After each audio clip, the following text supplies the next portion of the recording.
This is the Situation Room, the only way to start your day. The 10-point agenda is being met, and whether it was just a smokescreen for something else. So Kevin joins us in a little while, and then we'll be able to talk into that. Before we do that, I want us to look into this Russian war issue. Yeah. We can imagine that it's a small thing. Okay, so what? No biggie. That a number of people went into the forefront and were able to fight. Then they're being essentially forced to fight. That we're not taking it as seriously as what it means seems to be a problem. I know that the Prime Cabinet Secretary Musalia Mudavadi was talking about, we need to start having conversations with Moscow in terms of what needs to be done. But that this happened in the first place, there's a problem. And if you're not dealing with the numbers of people who are leaving the country, not knowing where they're going, and having some due diligence as far as that's concerned, then we've got a problem. True. Yeah. Some attention needs to be paid for this. Some attention needs to be paid because every Kenyan who leaves this country goes through the immigration process, right? And it only takes question in terms of asking who is your handler on the other side. Can we talk to them to know exactly what it is you're doing? Why? Because in Moscow, Kenya has an embassy there, and it's the duty of ambassador who would actually talk to Russian authorities to find out where the individuals are going to. If you fail to do that, then we are slacking. That's for sure. Well, let's get into this conversation where we're looking at the 10-point agenda and essentially what it means. So this is day 9. There's 9 days left towards the 7th of March. Rather until the 6th of March. The 7th day is then a Saturday. But we're going to be looking at one point on the agenda for the next number of days to ask questions around what is really going on. Kevin Osido joins us this morning, and he's here in his capacity this morning as a governance expert. And a very good morning to you, Kevin. To you too. How are you? Very well. How are you doing? I'm fine. I thank God for a good day. Good to see you. Good to see you. Chilly outside and looking bright. Well, it's a good thing. It's a good thing. It's a good thing. Oh, yeah. Karibu Sana. As we Asante. get into this conversation this morning, Dennis took us to Cameroon yesterday, and so we'd love to hear your interpretation of this. All right. 28 million people is the population. Over 250 ethnic groups, one would call them tribes if you're a Kenyan, is what they deal with on a daily basis. Their main exports is oil, cocoa, coffee, timber, and cotton. Cocoa, they produce. Chocolate, they buy. They don't produce. Use that information. But let's go to the proverb. The lizard that jumped from the high tree said it would praise itself if no one else did. The lizard that jumped from the high tree said it would praise itself if no one else did. How would you interpret it? From my understanding, sounds like blowing your own whistle, beating your own drums. Basically navigating your own challenges even when nobody is clapping for you, when no one is praising you, and aiming to be the best among so many other better people. But of course, each of them probably would be, circumventing challenges to be among the best. And they might not see the efforts that, the pieces of effort that you put. So you just praise your own self. Do your thing. Well said. Well, Absolutely. yeah. Do your thing. Nipigie makofi na. Every now and then, Nani. Necessary to do. I think it's a great way to then be able to look at it, that the person that you show people how to love you, essentially, by loving yourself. That doesn't mean that you applaud yourself, of course, when you've mucked it up, but for the most part of it, yes. We're looking into the 10-point agenda, which of course we know is the document or the agreement that two parties came together to say, you know what, Kenya was at a crossroads. Kenya was in a bit of a conflict situation. And then coming together meant that they then provided the panacea to this problem. The 10-point agenda then was realized thereafter, where we had two secretary generals come together of both parties and agree on this. And some of the things that they talked about, we'll look at them over the next 10 days. The one that we talked about, economic progression and the youth agenda, which was one of those. Today we look at securing the right to public and peaceful assembly, and that it came out that, you know, with the Mandamano and the protests and all of this, that Kenyans didn't feel that they were enjoying the right to peaceful assembly. So the 10-point agenda was going to ensure that this was enshrined in public practice. Yeah. What is your take on how that's been going? No, it's not been going very well. And especially because if you look at why Kenyans probably would have loved that there is a proper conversation that is happening to be able to forestall what the aspirations were in Article 37 of the Constitution, then the concern is that the law is not being followed, and the right to peaceful protest or peaceful assembly is also not really being given to Kenyans as a right. Mm-hmm. Because when you talk about Chapter 4 of the Constitution, where therefore we have Article 37, Article 33, Article 35, all those things, the experience of Kenyans is that we are still begging, you know, to be given the space to express ourselves, particularly when we are raising concerns over issues that matter to the people. And when you go deeper to that particular article, it actually says that every person has the right peaceably and armed to assemble, demonstrate, picket, and present petitions to public authorities.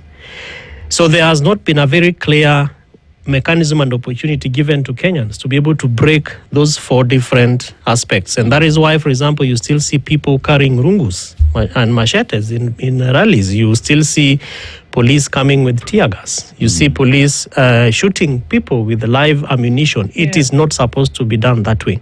And so, as one of the 10-point agenda items, it is important that one thing that is done is political goodwill. And especially because when you talk about disruption of peaceful assemblies of this country, the one stakeholder that many people would bring onto the table is the police or the security infrastructure. And we have in this country what is called the National Security Council that is chaired and led by His Excellency the President. The Inspector General of Police sits in the NSC. And so it is important that we begin to ask ourselves whether it is possible that political goodwill would be forestalled right from the head of government. When you chair your NSC and the IG is there, is it possible that the president can ask the IG to account for one life that has been shot? And is it possible that all these cases that we have over policemen who have, disrupted Mandamanos, is it possible that we can have DPP, NIS, or rather National DCI, basically, bringing in evidence that therefore puts these stakeholders and players right at the point where Kenyans are complaining? Because I believe that part of what we have not done, which I am still worrisome whether NADCO will achieve, is to install political goodwill so that we are able to hold individuals accountable, but also officers accountable. But as I finish on this, is also to recognize the fact that there's a reason why Kenyans basically put this in the Constitution, and that therefore we would be able to separate rights and obligations. As you demonstrate, you have a right, but you also must have an obligation. So part of this obligation goes to the Mandamano organizers. I've had people saying, we have to go and talk to the police, we have to go and report, we have to... What I believe the penal code expects is that you notify the police. Yes. And in notifying the police is so that they're able to provide security. And as one person who has also organized Mandamanos, both as a student leader and as a practitioner within the youth space, and we were able to get the National Youth Council, we got the Ministry of Youth Affairs as a standalone ETC. One of the things that I learned working with police officers was that when you notify them, it is not for them to either stop you or give you a go-ahead. The Constitution has already given you the go-ahead. Yes. So notifying them basically means that you are inviting them to be part and parcel of the Mandamano so that they are able to create and maintain order. If there is an ambulance with a sick person who is supposed to be rushed to the hospital, that they will ensure that the mandamanas or people who are demonstrating, the demonstrators, provide safe passage.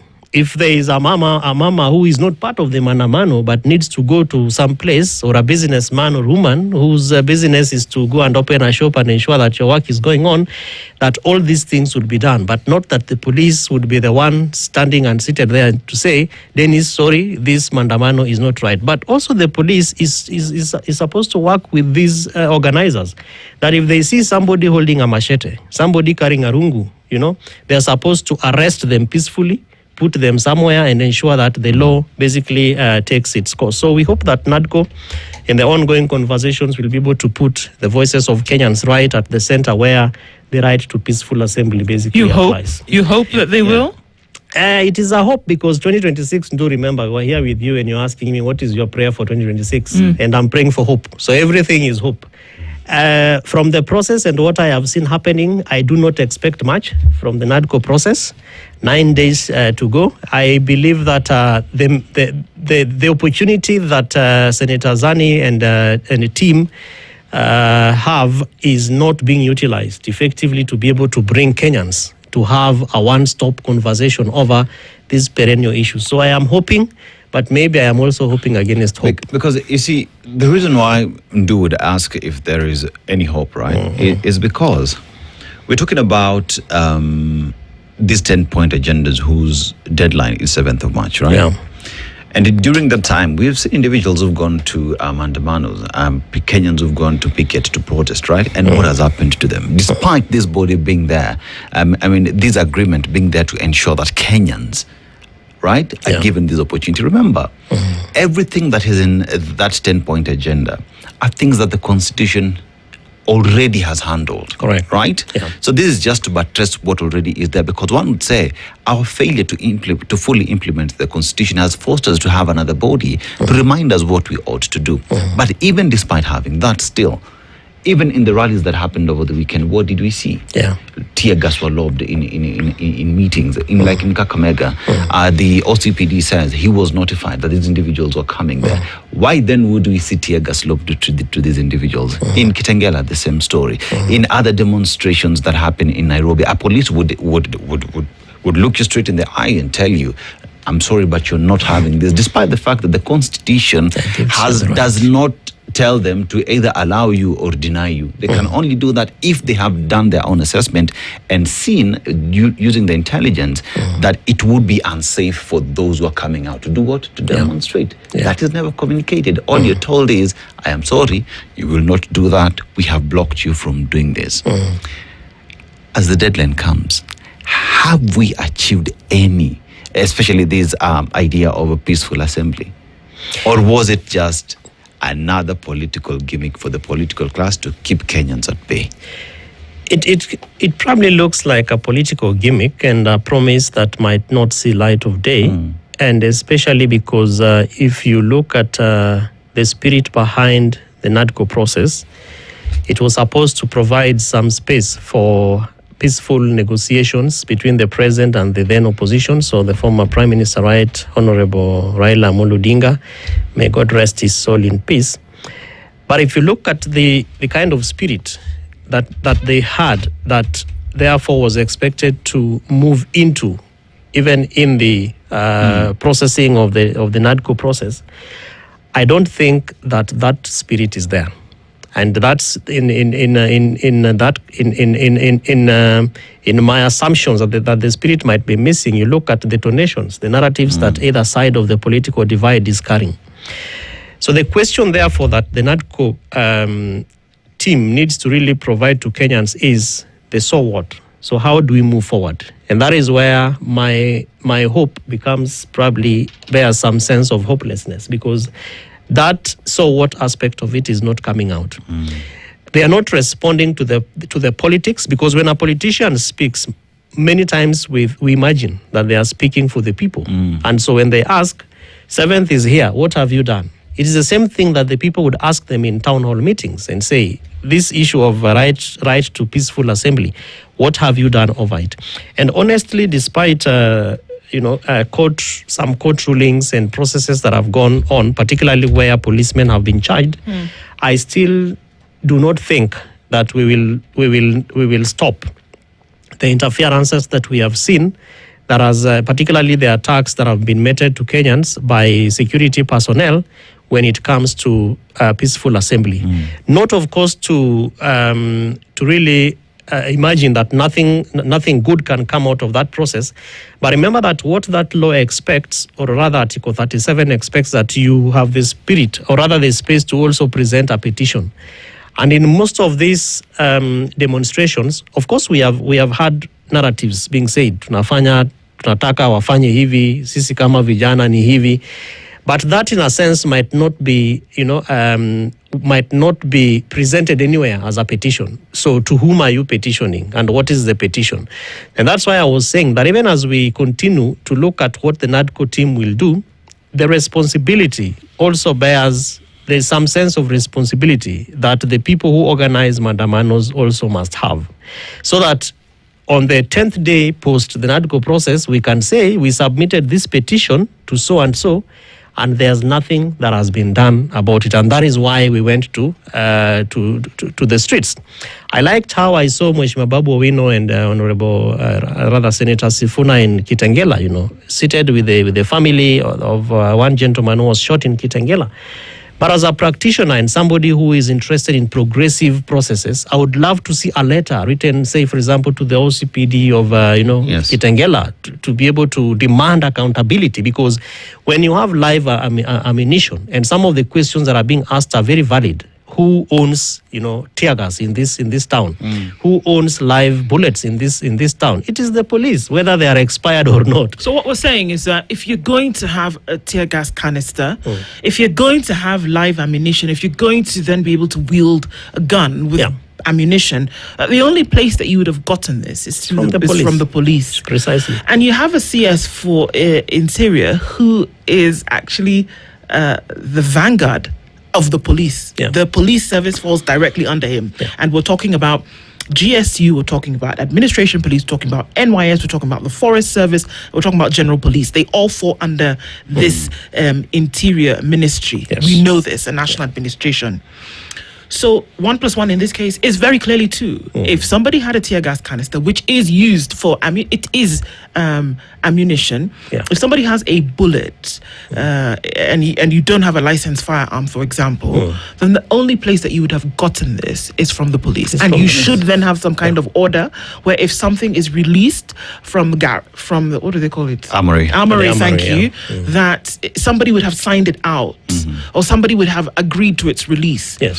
So is it then counterintuitive that the CS would have said, it's like you can't bring your own bottle to a party, bring your own tear gas to a rally. It's impossible to do that without the consent of the police, what we're saying. That's precisely what I'm saying. And hence the responsibility for both the individual and the institution. So whoever signed for that tear gas, because some of these things also have serial numbers, they can be traced back to sender, to where they came from. Who signed for it and who took it? That individual needs to be picked up and to be brought to book. Number 2 is the institution now that is headed by the CS, Mheshimiwa Murkomen Kipchumba. And hence the National Security Council, because he also sits at the NSC. And so it is important that these conversations are happening there. But remember, again, that we see this happening particularly when the opposition party or the opposition practitioners are the ones who are being attacked. Yeah. We don't see, of course, we see some of them when government is holding its own rally, like we saw during the campaigns, etc., for the by-elections. Yeah. But we see a lot of interferences and a lot of attacks when the opposition is coming forward. So from somebody who might be watching from where you took us, was it? Where the Cameroon. Cameroon. Then we're like, the government is interfering, because everybody would realize that you cannot buy your own tear gas, you cannot buy your own bullets, you cannot buy your own guns. So the CS really needs to be honorable with Kenyans and come out clearly and explain whether we have miscavengers coming up with artillery in this country.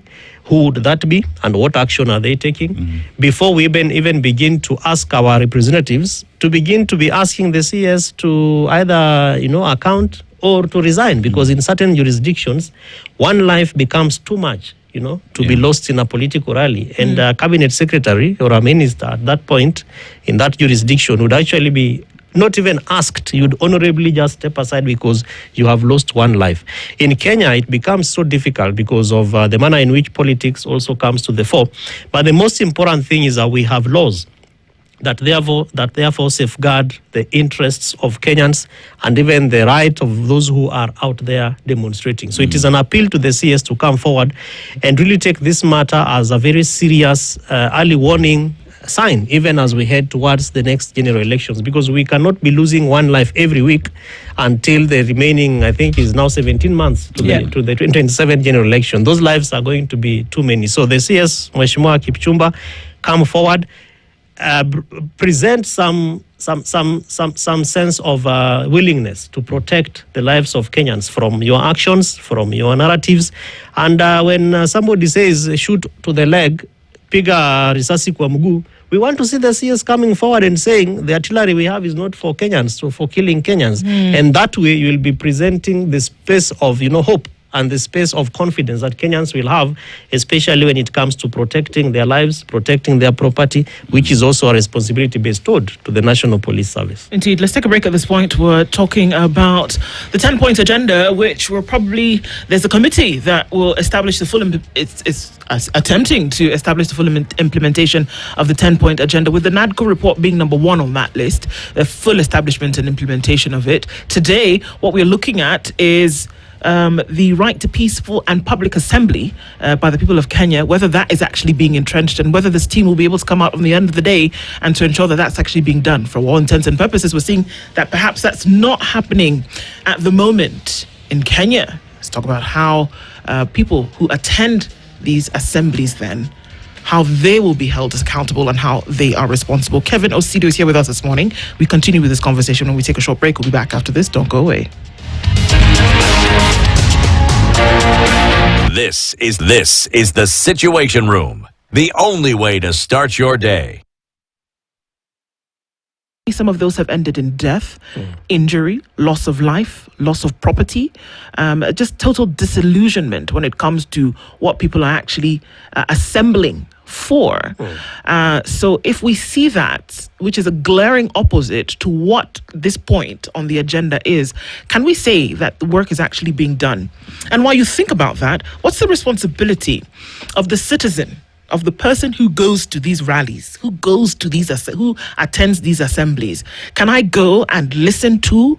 Can I go and be part of a movement, for example, without causing any kind of fracas? Yeah.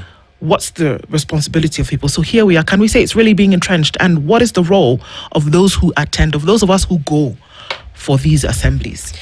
I do not think that it's really being entrenched, and particularly because some of the articles in our constitution, like chapter 4 articles that are self-entrenching. They are self-implementing.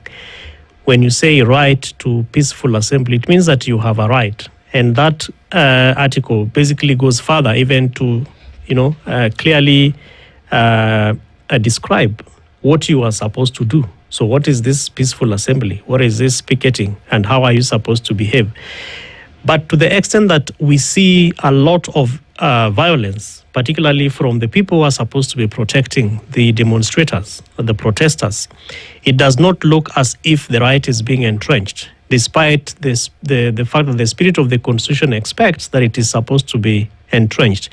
And that really begs the question around institutions. And then sometimes for us who are in governance, we are of the view that if institutions do their work to deal with grievances that are, aired by citizens, there would really be very little or no demonstrations, because people raise concerns and the institutions that are supposed to deal with them. For example, on this matter that we see, we are talking about united opposition and the divided orange. When you say, for example, that you have a party is an institution, and that a secretary general has been sent away, unconstitutionally or and procedurally, then that is an issue. So the issue is that, can you follow your procedure? If, for example, the party followed its procedure amidst all the other grievances that those who believe in the spirit of that particular cry that follow the Constitution and all the other grievances that they have, if that party, which is the institution, should have done its due diligence and its due honor, and did what is expected, there would be no need for these demonstrations that we are seeing. Now, insofar as the responsibility of the protest is concerned, and do it is possible that you can go to a protest and you do your thing and you get back. The sad state of affairs in our country is that despite the fact that sometimes we expect that there would be clearly demarcated areas for demonstrations, those areas are not there. Number two is, for example, you look at the areas where people demonstrate and you are looking for demonstration capital. So you want to have good numbers, you want to have an impact, so you move to a CBD, a central business district of a city or of a town where, lots of activities are happening. And that way you imagine that you'll be able to have an impact because now shops are closed, normal business cannot be able to go on, etc. So that therefore really equates to the kind of impact that the organizer would be thinking about. The demonstrators, of course, even before we get to the demonstrators, what is expected for the planners is that you also communicate to the demonstrators, your followers, your fans wako. You have to, share, why are we demonstrating, What is this thing that we are looking for? And I've seen many posters every time they post, Sunday we are here, Saturday we'll be here. That poster really needs to come up with the agenda of this particular demonstration. So that if I am in tune with your agenda, I show up. If I am not, I don't show up, and my not showing up does not necessarily mean that I don't support you and that I have to be attacked in any way. The second thing is a communication aspect. So who are we communicating with? If I have questions over the agenda, how do I get feedback? How do I get responses? And these planners also need to be the leaders, so that even in planning the mandamano, the responsibility of making it look like it is doing the right thing rests with the organizers. So beyond the agenda setting, you communicate the issue, you also have to relay the plan, the strategy. What is the strategy? So that I had, for example, in Kakamega, Mheshimiwa Sifuna saying, toa koti funika tear gas. Is that anticipated? What is the risk management plan as we are thinking? Are we envisioning that maybe a tear gas, because this is a second time, for example, it is being done, it means that it will happen the third time, it might also happen the fourth time, etc. And even for the organizers, what is the fallback plan? So have we identified the person who threw the tear gas? It was not us, because we have already underscored that we don't buy, we don't own, we do not have, we don't possess tear gas. So who threw it in? Have we had conversations with IG? Have we had conversations with the county security infrastructure? All these counties have what is called the County Security Committee that is normally chaired by the county commissioners, and it brings together all these people. I am looking forward, and I have asked Mheshimiwa Sifuna and Babu Owino to go and sit with the county commissioners. In one area, we saw the regional commissioner saying we are not informed about this rally. Those are pointers to gaps, because we want to get the police saying we were informed and we took an opportunity to play our part to support this process. And the responsibility of the protesters is also to cooperate. So the fourth thing that you must do is to cooperate with the security infrastructure, so that when you see police there, it is not for you to throw stones at them, to throw bottles of water or the kind of, batons that because over time we had the planner saying, wachana na polisi, usirushie polisi mawe. That is proper communication. But why would this protester want to throw a stone, to the security personnel?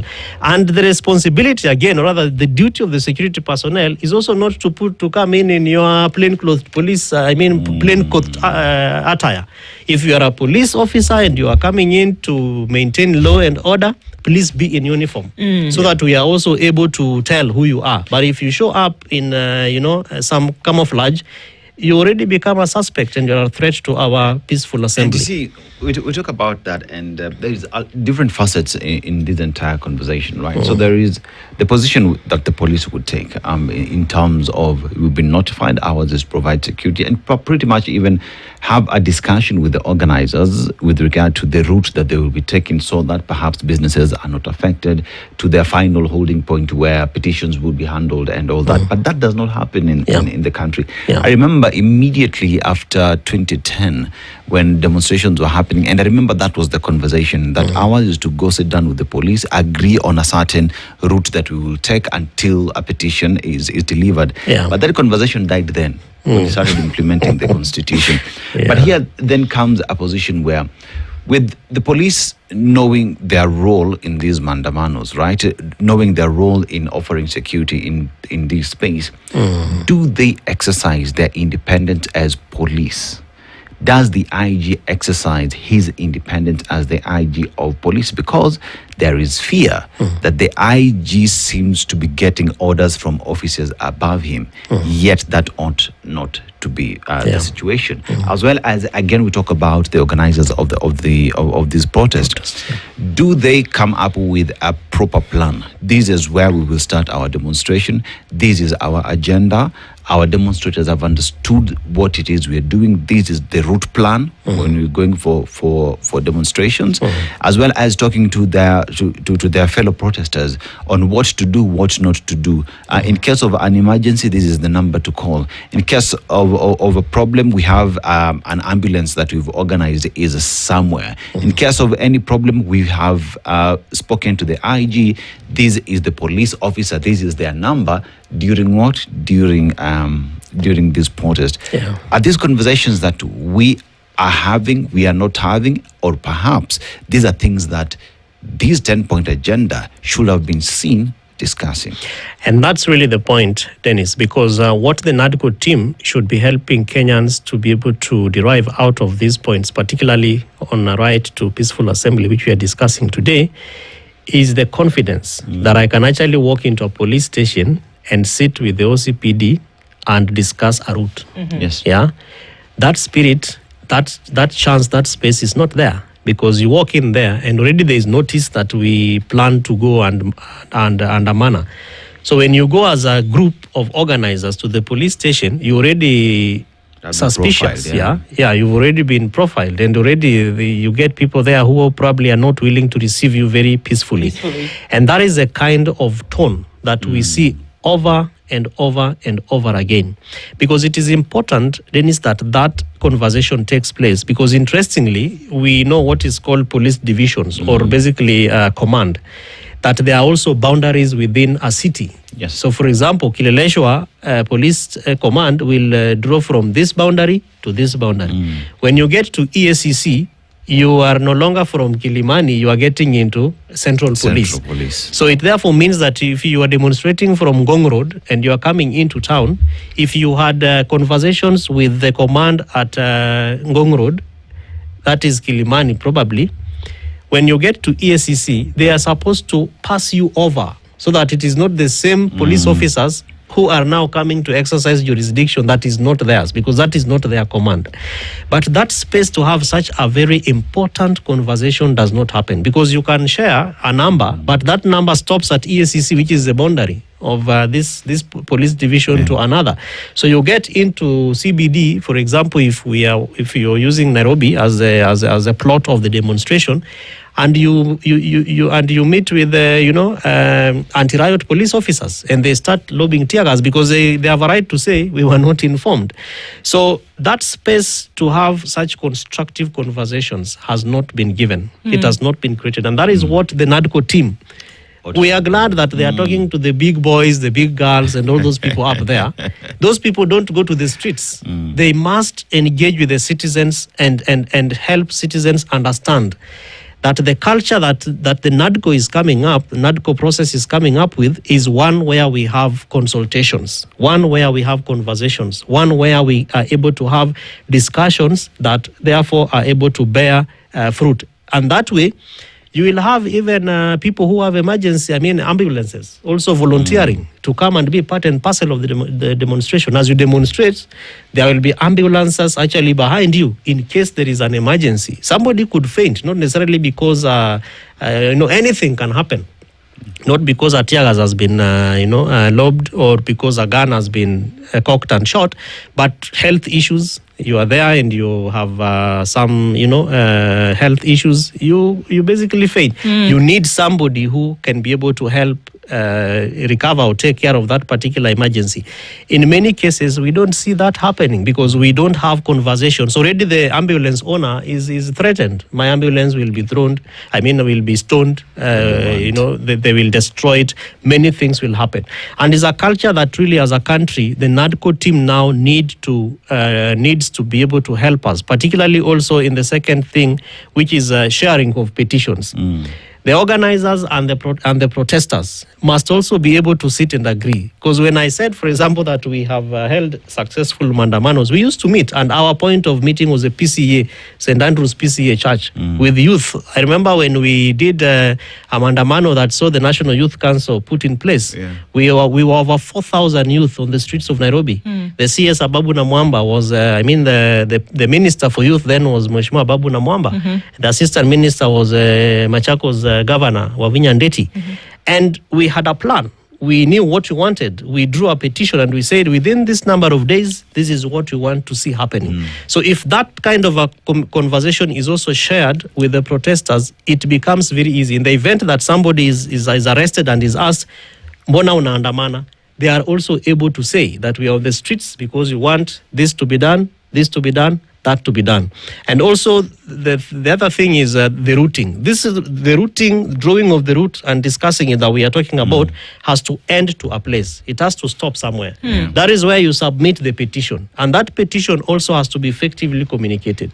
I think that the NADCO team also has to help Kenyans to really understand how are we going to therefore, because this is a team that seemingly has good political will. The president is listening to them. I have seen the youth leader, party leader of ODM, my senator for Siaya, Mheshimiwa Oburu Oginga, is also listening to them. And Kenyans are hoping again that something will come out of it.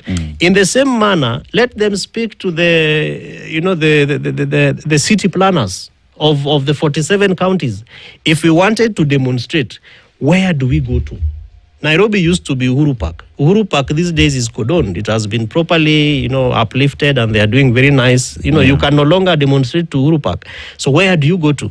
I remember Mheshimiwa Esther Pasari is coming up with some bill, which I don't think saw the light of day. Yeah. That if you want to demonstrate in the capital city, you do it. Was it 100 meters out of the CBD?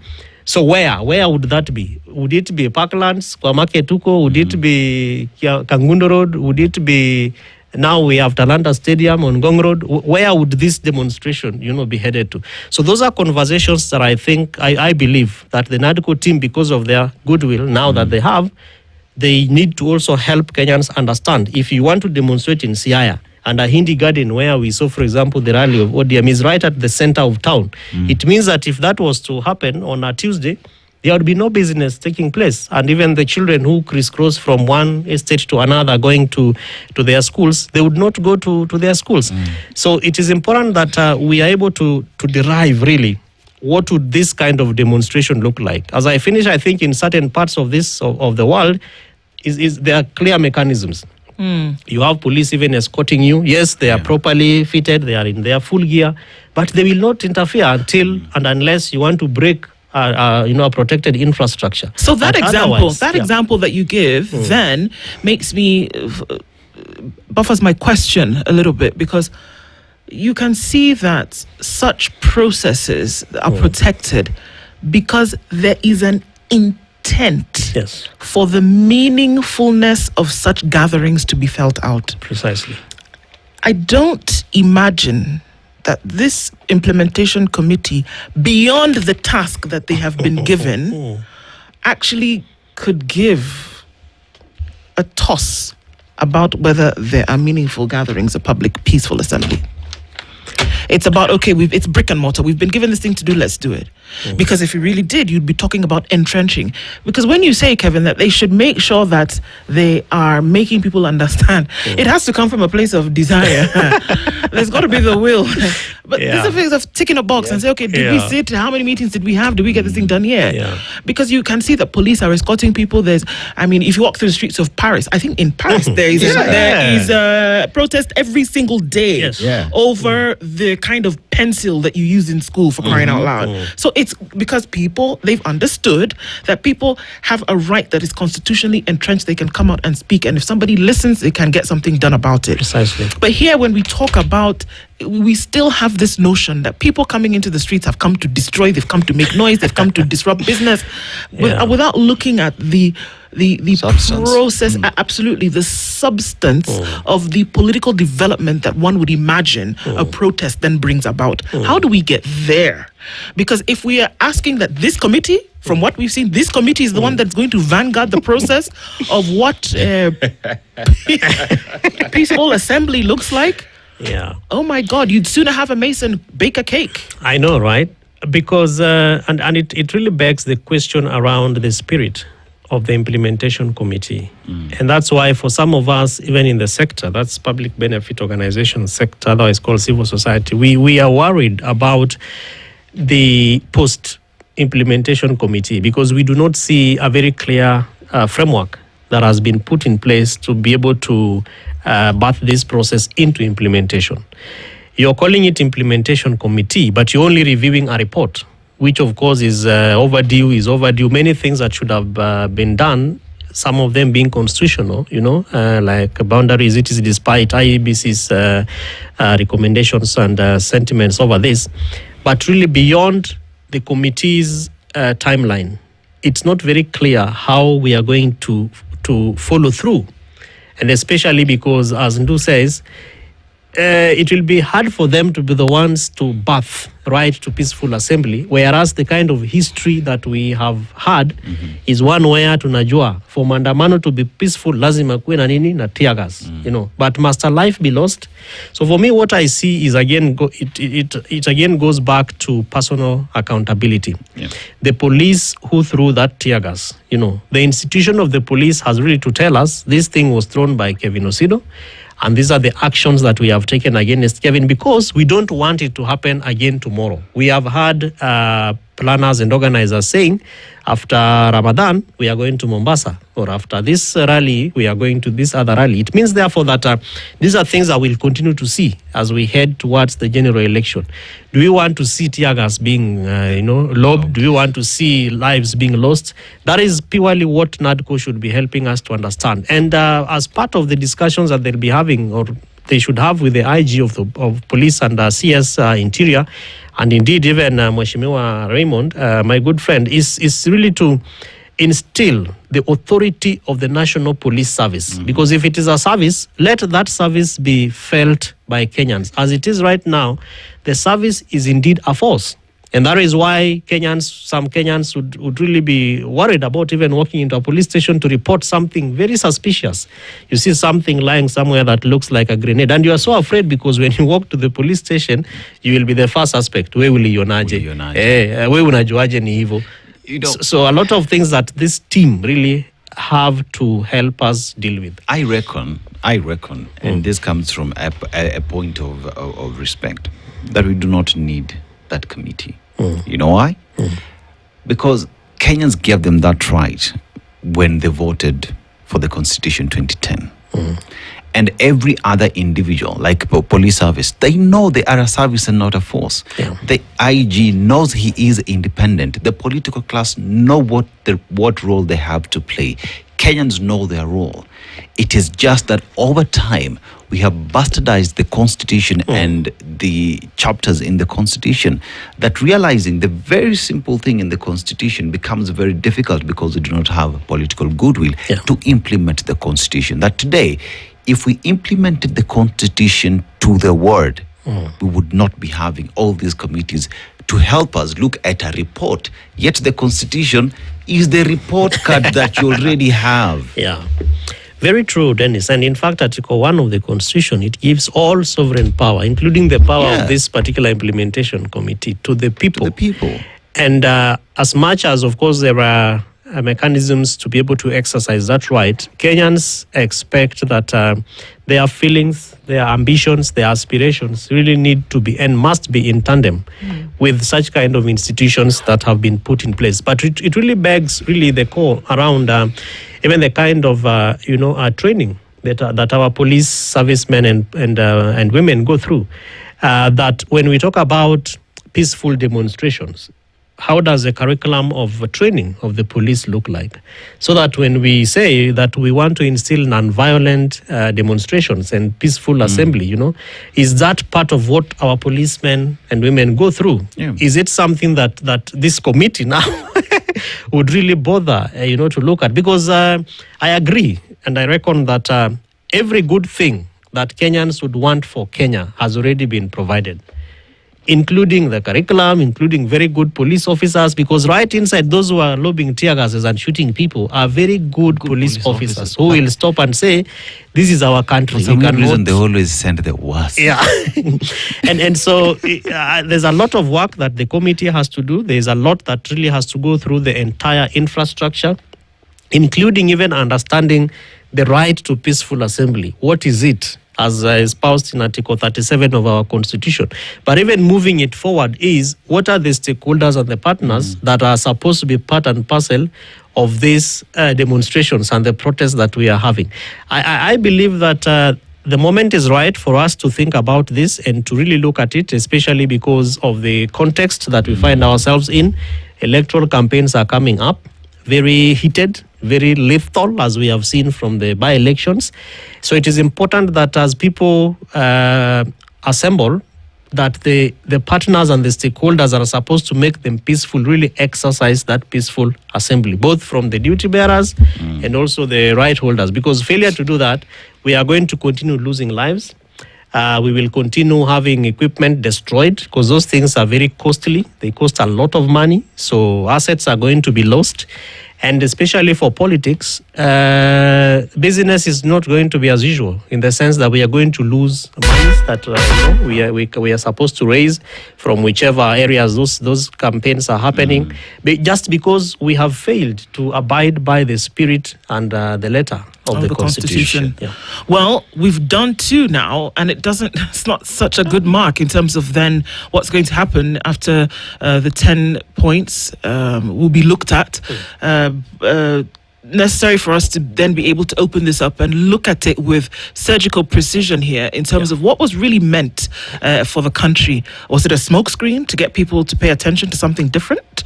Or was there really an intent to make sure that these 10 points then came into existence? Kevin Osido, governance expert, thank you for being here with us this morning to look into this. We'll continue looking into them day after day until we come to the 6th of March. It was supposed to be the solution to the country, and we're asking the questions about whether the work has been done. We'll continue with more conversations. Good morning. It's 8 a.m. This is the Situation Room, the only way to start your day. Nataba